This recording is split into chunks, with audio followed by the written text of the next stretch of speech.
Uber and Lyft are not operating here in Austin because of the fingerprinting issue, but there's still very much debate over at City Hall when it comes to this. Mike Kanan with the Austin Monitor here has talked to us about the latest developments that happened yesterday at Council. Yeah. What happened?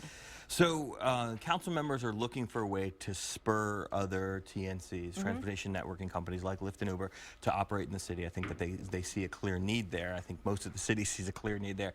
Right. And so they were brought forward a resolution yesterday that was intended to sort of ask City Manager Mark Ott to come up with some, perhaps some economic incentives to get these folks rolling. Okay. Help get these folks rolling. Did you sense a lot of frustration yesterday at City Hall? There was certainly some frustration in the air. There was some really interesting procedural stuff, which I'll spare your viewers, but it reveals, I think, you know, I think there's a clear split up there, and if we hadn't seen it yet, we've definitely seen it now.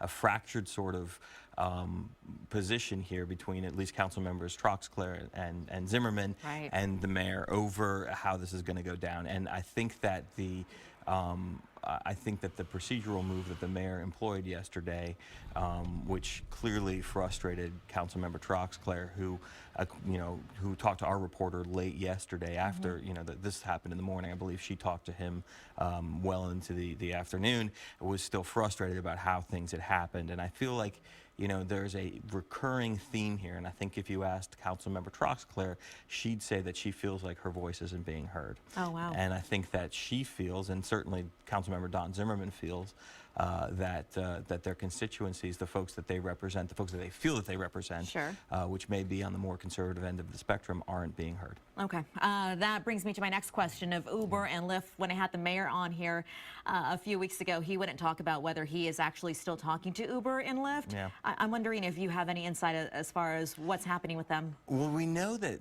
for starters, we know that they're operating in the surrounding areas, right? So they're still here in some kind of way.